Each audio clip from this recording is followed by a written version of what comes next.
Corazón Franciscano, un espacio para los enamorados de Cristo. Institución Universitaria SESMA, Pastoral Universitaria. Señoras de mí, un instrumento de tu paz. Señoras de mí, un instrumento de tu paz. Buenas noches, queridos oyentes de Ecos de Pasto. Bienvenidos nuevamente a esta franja, una franja de paz y bien de la institución universitaria SESMA en su programa Al Derecho y al Revés.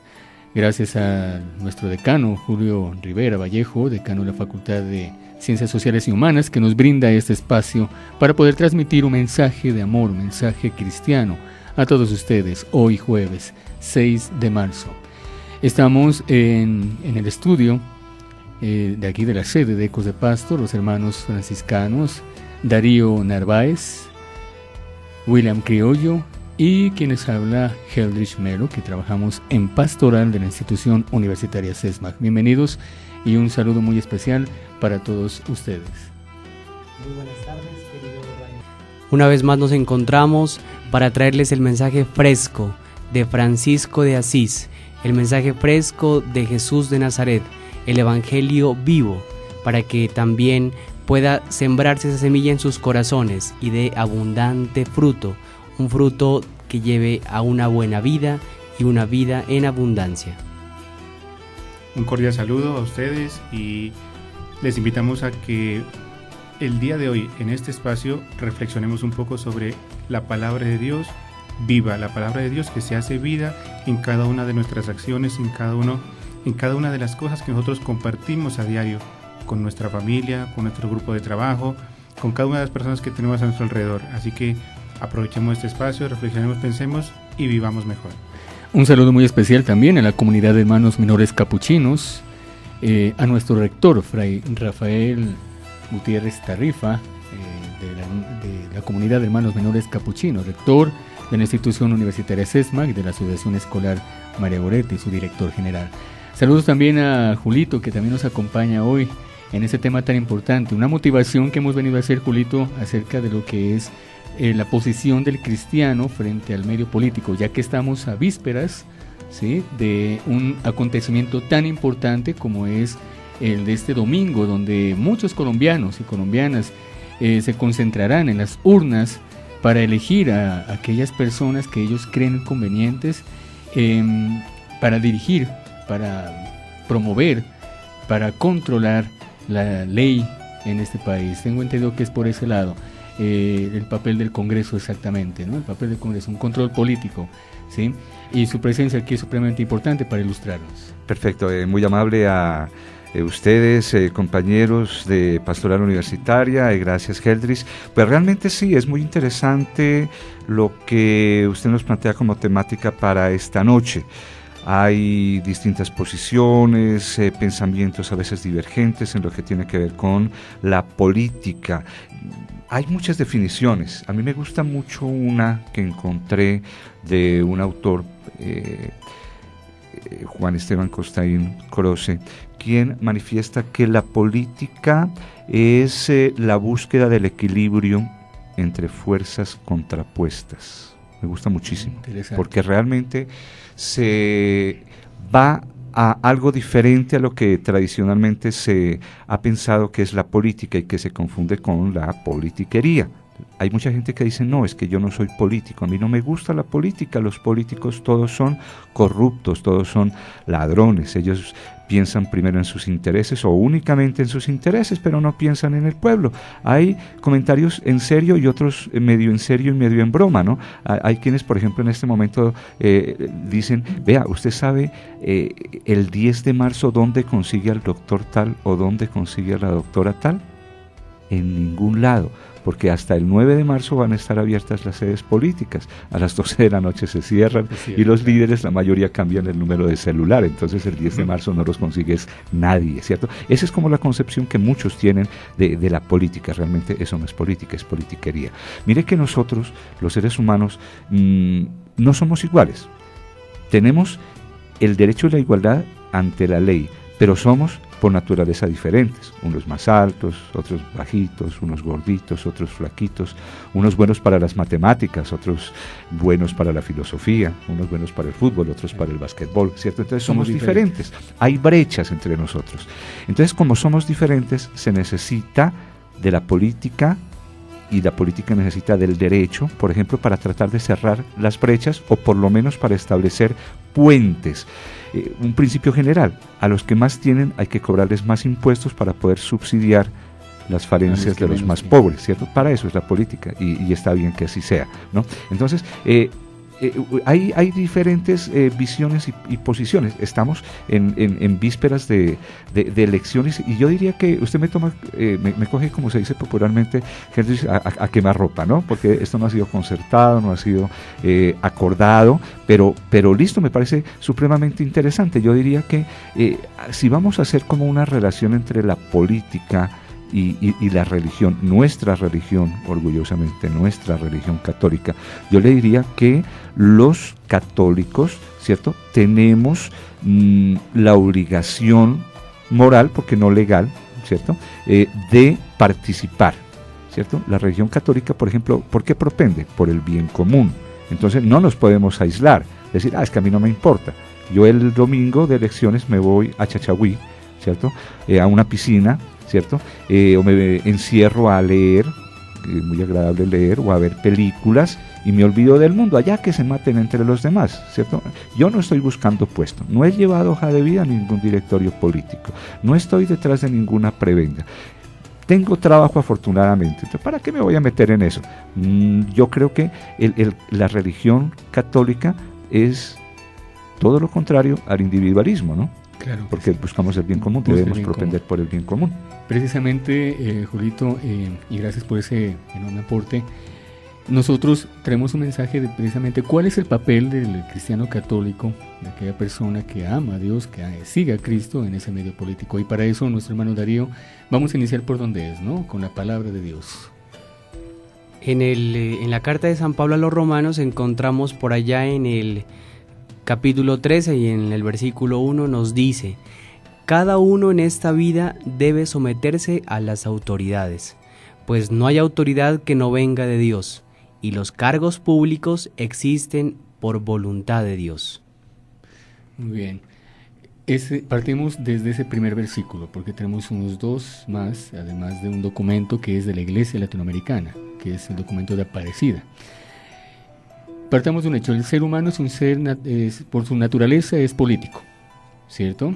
Claro, eso es así. Eso lo confirma Aristóteles, ¿no?, que decía que el hombre es un animal social. Exacto. ¿Y qué nos dice la palabra? Mire, que es necesario, lo que usted dice, ese equilibrio. El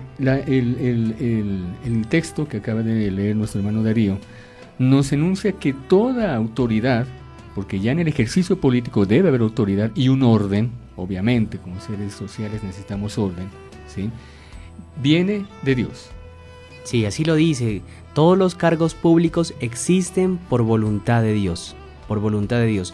Por eso es que debemos y estamos haciendo un llamado a todos nuestros hermanos católicos para que ese domingo, al asistir a las urnas, seamos conscientes de nuestro voto y seamos responsables, porque es Dios el que está colocando de alguna manera la responsabilidad también en nosotros, claro que ¿sí? Es Dios el que nos está dando tal vez, la autonomía para que nosotros podamos elegir a nuestros dirigentes, pero mal haría yo en elegir a las personas que no deben ser elegidas. Allí yo estaría siendo un poco irresponsable y de alguna manera también un poco ciego y egoísta ante el plan de Dios, ante el plan maravilloso que Dios tiene para nosotros y obviamente para nuestro país. Sobre todo el hecho de valorar que históricamente, para que existiese la democracia en la humanidad, ha sido un costo bastante alto, y es un derecho que nosotros lo hemos ganado a punta de sacrificios, a punta de sangre, a punta de muchísimas sí, cosas que históricamente han tenido que suceder para que nosotros tengamos hoy el privilegio, tengamos el derecho de poder elegir a nuestros representantes, de la misma forma como sucedió en nuestro país, que primero podíamos votar los hombres, luego existió un proceso en el cual tuvo que haber un periodo largo en donde las mujeres adquirieron ese derecho, aprovechémoslo. Si ya tuvimos esa oportunidad, tenemos esta oportunidad de nosotros mismos elegir nuestros representantes, elijámoslos y hagamos vivo ese sacrificio, ese esfuerzo que hicieron tantas personas para que podamos hacerlo. Hermano Darío, hay una parte importante en lo que se en el texto que acaba de leer, ¿no? Que debemos ser conscientes, ¿no? Y los políticos, los candidatos, si nos están escuchando, también sean conscientes de que están donde están gracias también a esa misericordia, a ese amor de Dios. Y están llamados a ser instrumentos de Dios, instrumentos de paz, pensando en un bien colectivo. ¿Sabe que eso me parece muy interesante? Perdón, Darío, que le interrumpa, pero a mí a veces se me va la paloma. El Alzheimer, ¿no? A estos años. Sí, es importante que la gente tome conciencia de esto, porque muchos pueblos darían la vida o algo muy cercano a la vida por tener esa posibilidad, ese derecho que nosotros tenemos. Hay inclusive quienes dicen, no, es que el voto debe ser obligatorio. Yo no llego hasta allá, pero el derecho que nos da la Constitución, que nos da nuestra normatividad, realmente es para ejercerlo, porque qué triste sería que porque aumentara la abstención, ¿cierto? Llegar el momento en que la apatía fuera tal que nadie lo ejerciera. Entonces diríamos, bueno, y entonces ¿quién nos rige? ¿Quién nos gobierna? Lo que ustedes dicen es verdad, o sea, Dios no ha dicho este tiene que ser el que mande, pero sí tiene que haber una autoridad, porque tiene que haber una organización, tiene que haber un orden, ¿cierto? Ahora, ya depende de nosotros elegir bien o elegir mal. Mire que hay quienes cuestionan per se a los políticos. Yo no los cuestiono per se, porque pienso que hay buenos, de pronto no son muchos, pero hay buenos, ¿cierto? Y hay otros que son regulares, hay otros que son malos. En alguna oportunidad en un evento que hubo en la UCESMAC, y lo refiero concretamente, cuando se presentaron los candidatos a la alcaldía de Pasto, coincidencialmente fueron los otros tres, no fue quien hoy es alcalde de Pasto, el doctor Harold Guerrero no asistió, los otros tres sí asistieron. Se hizo un foro muy interesante, preguntas preparadas por los decanos, directores de programa, estudiantes, por los asistentes, y cuando se estaba terminando el evento, como que era que me habían pedido el favor de que les colaborara como maestro de ceremonias, se me ocurrió decir pues una frase de esas de cajón que a uno como que se le quedan, ¿cierto? Grabaditas. Dije, bueno, y la invitación a toda la comunidad universitaria es para que voten por el mejor o por el menos malo. Uno de los tres que estaba, ¿no? Me miró un poquito feo, y cuando ya apagamos micrófono me dijo, ¿y usted por qué dijo eso? Le dije, doctor, me perdona, pero se me salió de manera espontánea, y lo pienso muchos, así, ¿no? Sí, siempre habrá uno bueno o uno menos malo, pero yo siempre pienso. Y es que tenemos, de alguna manera, como usted lo acaba de mencionar, doctor Julio, o sea, tenemos esa gracia de poder votar, ¿no? Tenemos ese privilegio de poder elegir nosotros a nuestros gobernantes. Algunos dirán, tenemos el poder, pero si lo colocamos en sintonía cristiana, en sintonía católica, nosotros diríamos, tenemos la responsabilidad de elegir, pero ante todo de elegir bien. Y es por eso que yo, antes de las palabras del doctor Julio, yo quería decir y quería traer a colación las palabras del Papa Francisco, en donde siempre nos ha exhortado, ¿no? Que el poder siempre sea el servicio. Que el poder siempre sea el servicio. Él obviamente lo estaba dirigiendo a sus pastores, y por eso les pedía más que los pastores huelan a oveja.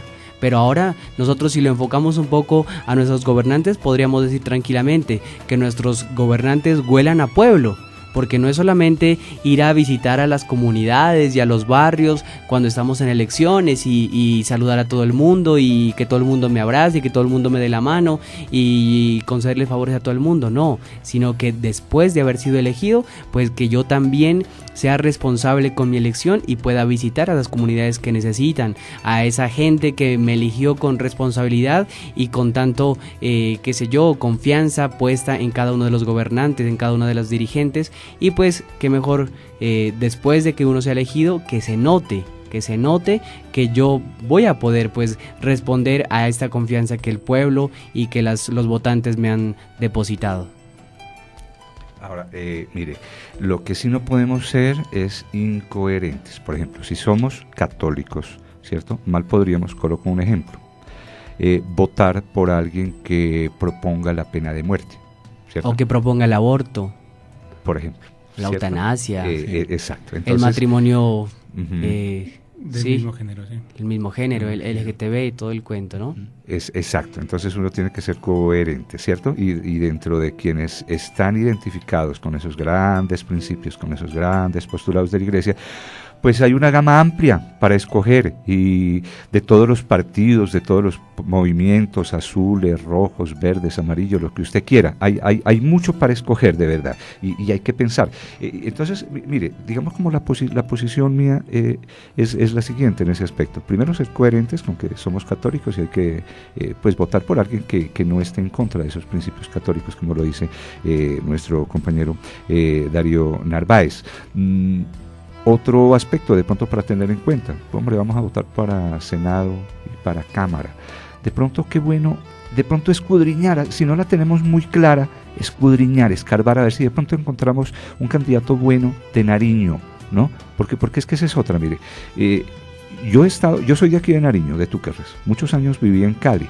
Y estando en Cali, yo cuando era joven, así como ustedes, ¿cierto? Hice política. Por determinadas razones dejé de hacerla.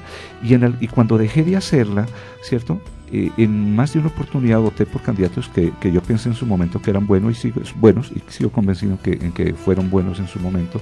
Y en algunas oportunidades me da un poquitico de preocupación, decía, como que no lo encuentro, pero voy a votar porque el que me parece menos malo. Y voté, y llegué a votar estando en el Valle del Cauca, siendo pastuso, tuquerreño, estando en el Valle del Cauca. De pronto quería también que quedaran senadores, determinados líderes del Valle, pero no encontraba, y votaba por alguien del Cauca, alguien de Cundinamarca, ¿cierto? Estando aquí, por ejemplo, yo la invitación que hago es, mire, para Cámara uno tiene que votar indudablemente por los de Nariño, ¿cierto? Pero para Senado, escudriñen, busquemos a ver, ¿no? Escarbemos a ver si encontramos a alguien bueno, porque no es conveniente que Nariño se quede sin senadores de acá, ¿no? Porque como es circunscripción nacional, pongo un ejemplo exagerado, yo que en mis clases coloco ejemplos exagerados.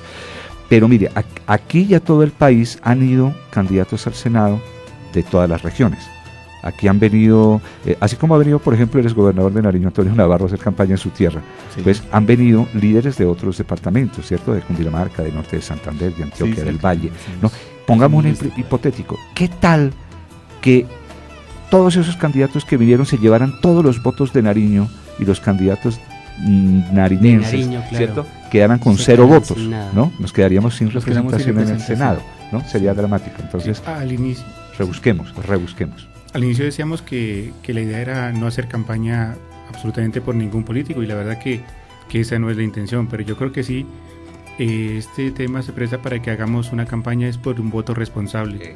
Ante todo es un voto responsable, un voto consciente, un voto que nos libere del egoísmo, no votar por el candidato que me da a mí algo o el candidato que me beneficiará a mí como persona o a mi familia, porque en últimas no estamos eligiendo un candidato para que nos legisle nuestra familia o legisle nuestra propia vida, estamos eligiendo un candidato que legisle toda una región, todo un país, y que las normas que se apliquen y que ese candidato apoye o no apoye redundará en un beneficio social o en un perjuicio social. Entonces la invitación es que sí estamos en campaña, sí estamos haciendo campaña, pero este espacio lo estamos aprovechando para hacer campaña por un voto responsable, un voto consciente, un voto cristiano, ante todo un voto cristiano, sí. Que Jesucristo nos dejó el mejor ejemplo de hacer política.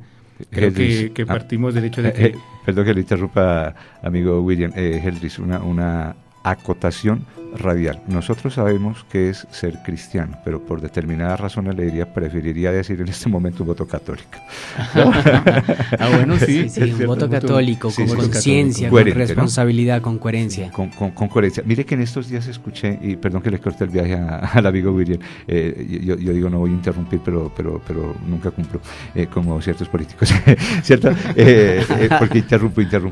En estos días escuchaba aquí un mensaje del director de la Fundación Juan Lorenzo Lucero, el padre Gustavo Jiménez Cadena, y decía, mire, si a usted le dan un yin o un blue yin o un almuerzo o 20,000 o 50,000 pesos por el voto, quien se los da no es honesto, usted tampoco es honesto si los recibe, y piense, si a usted le están dando eso por votar por ellos, ¿qué no darán por otras cosas?